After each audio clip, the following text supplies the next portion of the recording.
Milk made වලින් කිරි ටොපි තමයි මම අද හදන්නේ. සීනි ග්‍රෑම් 300යි. රටකජු මේස හැඳි 2යි. වැනිලා ලොකු ටින් කිරි එකක්. වතුර ටිකක්. ඉතින් මේ සීනි ටික මේ විදිහට ටින් එකකිනුත් මැනලා ගන්න පුළුවන්. ඉතින් අපි දාගන්න තැටියකට මේ විදිහට හොඳට තෙල් ටිකක් ගාලා මුලින්ම පැත්තකින් තියලා තියාගන්න.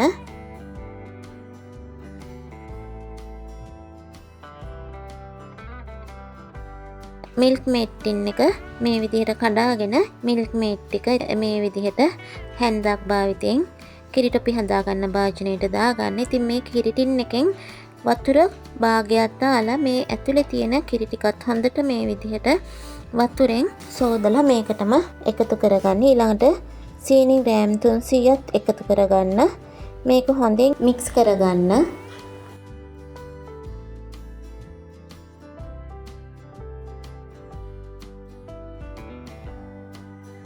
නෝමල් ගින්දරේ ලිපේ තියලා කරගන්න. ඉතින් මේක ටික අල්ලනවා. ඒ නිසා මේ විදිහට එක දිගට මික්ස් කරගන්න.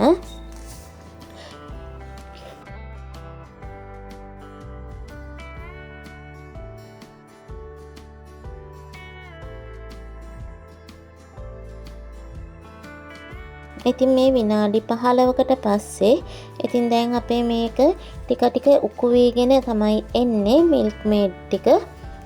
ඉතින් තව ටිකක් මේ විදිහට හොඳින් මික්ස් කරගන්න. දැන් අපි මේකට වැනිලා මේස හැන්ද එකතු කරලා රටකජු ටිකත් එකතු කරලා හොඳින් මේක මික්ස් කරගන්න.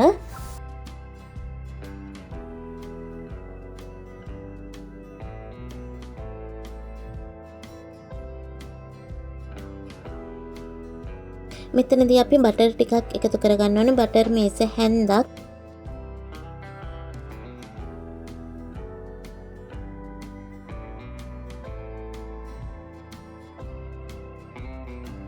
දැන් ඉතින් අපේ මේක පදම හරියට ඇවිල්ලා තියෙන්නේ.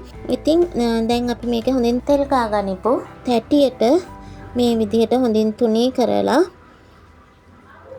මේක නිවෙන්න කලින් කෑලි කපා ගන්න. මේ පෙන්නන විදිහට හොඳින් ඔයාලා තුනී කරගන්න. ඉතින් මේක ඉක්මනටම සෙට් වෙන්නේ නැහැ. මේ ගානින් බාගත්තාම බය වෙන්න දෙයක් නැහැ. ඉතින් මේක හොඳට ඔයාලට හදා ගන්න පුළුවන්. මේ විදිහට හොඳට හදාගෙන මේ විදිහට ඔයාලා කෑලි කපා ගන්න. සාමාන්‍ය ගානට නිවුනම මේක කෑලි වෙන් කරගෙන හොඳින් නිවෙන්න දෙන්න. ඉතින් මේ වෙලාවේදී සාමාන්‍ය ගානට නිවුනම මේ විදිහට කෑලි අයින් කරගෙන හොඳට නිවෙන්න තියාගන්න. මේ තියෙන මිල්ක් මේඩ් වලින් හදපු කිරි ටොපි. ඉතින් හරිම රසයි. හයියක් නැහැ ලොකුවට. ඕනම කෙනෙකුට කන්න පුළුවන් මේක. කටේම දිය වෙනවා. හරිම රසයි. ඉතින් ඔයාලත් මේ විදිහට හදලා බලන්න.